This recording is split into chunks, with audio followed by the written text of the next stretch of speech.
Schoenthal.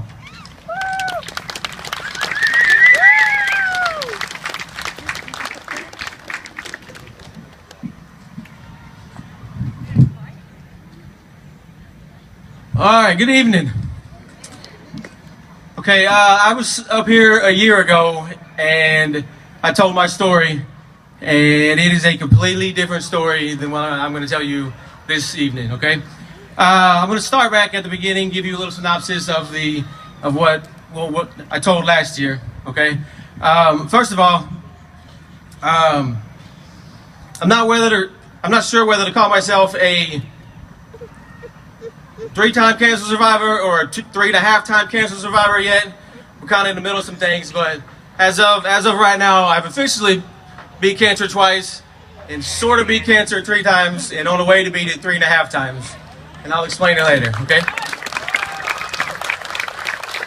But nonetheless, I am a survivor, as you can plainly see by my shirt here. My journey with cancer started when I was 18 years old. I was diagnosed with Hodgkin's lymphoma and just had a lump on my neck and went to get it checked out, and we sat down with the doctor, and at 18 years old I was told, "This guy, you have cancer." And just hearing that at any age, much less the age of 18, was completely life-changing. Nothing could have prepared myself for walking in from the doctor's office into a chemo room, and those of us who've been in a chemo room, it's a different feeling. It's a special feeling, but it's a scary feeling. And to be in there every day was just it was crazy, and the angels were in there with us, and we got past that. We did chemo, we did radiation, and we got past that. No big deal, right? Young kid got cancer, healthy. Let's just keep on going with life. About 8 years later, I sat in the doctor's office one more time, and he told me, "Scott, you have testicular cancer this time." So I was like, okay, what do we do now? We did surgery and we did some more chemo, and again back in the chemo rooms, doing the thing. And most likely was told, don't expect to have kids, yada yada. But my 4-year-old Brandon and my 2-year-old Brindley says otherwise. Right there.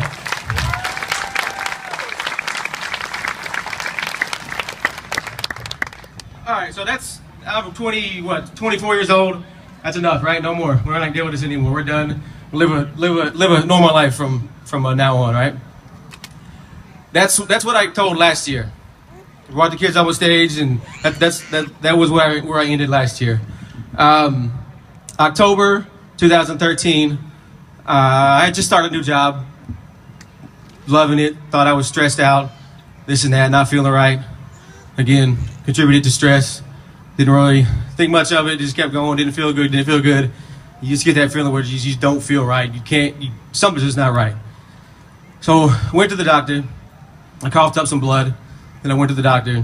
They took an x-ray of my chest, and I was basically covered in tumors from here to here. So the doctor called and said, "I need you to come back and see me." She said, "Can you tell me on the phone?" She said, "No, I need you to actually get a hold of your wife and come see me." That's never a good thing. So we did that, and it all started from there. We were waiting to get into an oncologist to kind of figure out what was going on, and the pain was just too terrible, and checked myself into an ER one Sunday morning.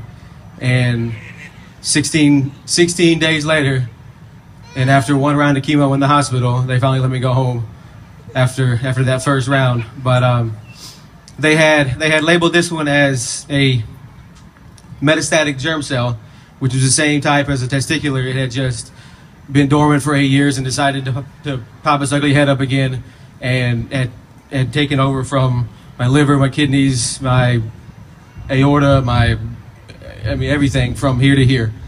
And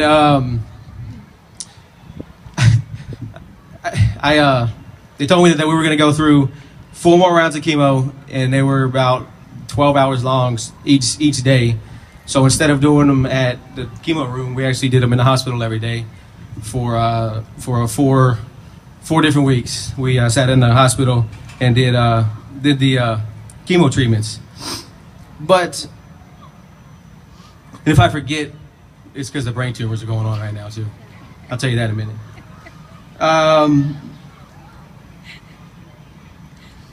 So we went through this chemo. We went through all this stuff, and then we went home. We did some tests, and then as of January 7th of this year, we did a test, and doctor told us, quote, "You have no active cancer cells. You're free and clear." Party, right? Woo! Well, what about a month later, after going back to get another checkup, we did some blood work, and my tumor markers were on the rise again. They're supposed to be at 0 to 2. They were already back up to 43 again. Which, in hindsight, when I started the chemo in the first place, my markers were over 100,000. So 40 something wasn't that bad. So we weren't too concerned, but obviously concerned. We needed to figure out what was going on. So my doctor sent my wife and I up to Indiana University to see Dr. Einhorn, who is the founder of this type of cancer, and he told us a bunch of different things. And he said, "Let's try one more thing, though. Let's do an MRI of the brain and see if you got anything in the brain." He said, "I don't think you do, but that'd be last chance. It was the easiest thing to fight. We could just do it with radiation instead of the stem cell and the high dose chemo that he wanted to do." So we went home. First thing we did was a brain scan, and it came back. There were 10 tumors on my brain, which in my world is a good thing because we were able to treat it with strictly radiation. And for the last 4 weeks now, I've gone on my lunch break to radiation treatments and gotten the radiation, gone back to work, and I have 2 more treatments left, and I'll be done with that. And hopefully, after we get done with this, I can say that I'm going to go ahead and call it a 3.5 time cancer survivor after that.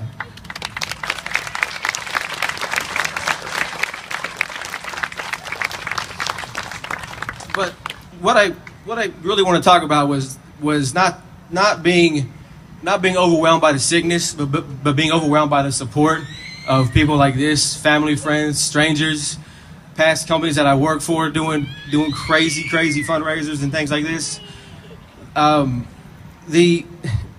This is kind of where the relay comes in. It's a huge support system for all of us who are wearing these T-shirts right now. It's a huge support system for those of us who have sat and looked at a doctor in the face and heard the word, "You have cancer." It's a huge support system for those who have, like I said, walked into a chemo room and been scared out of their mind. Those of us who have taken their hands and run their hand through their hair and clumps of hair just fall out, just freaking you out, not knowing what to do next. That's all part of being a cancer survivor, and it just. Those of us who have laid in bed thinking, "I can't even get up to go to the bathroom, I'm so tired," but I'm going to because I'm fighting for my family, I'm fighting for my kids, my wife, my friends.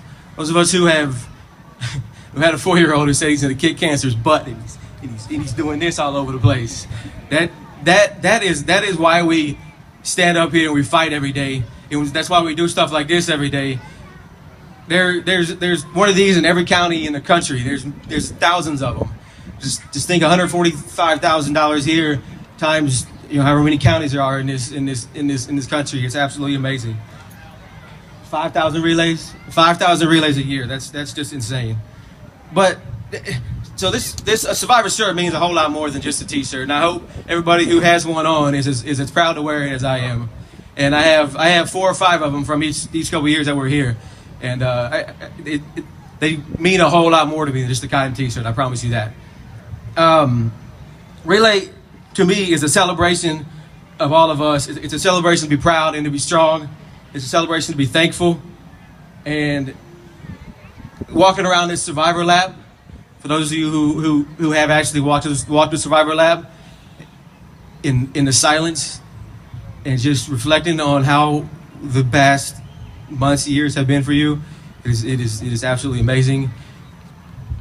And the next best thing is taking the caregivers with you and just being able to say thank you for the support that they gave you during the whole thing. And I just want to thank Fred and Craig for letting me up here to tell my story. And I thank the relay for letting me express myself. And it means more than just walking around the track. It means family. It means support. It means love. And thank y'all for everything.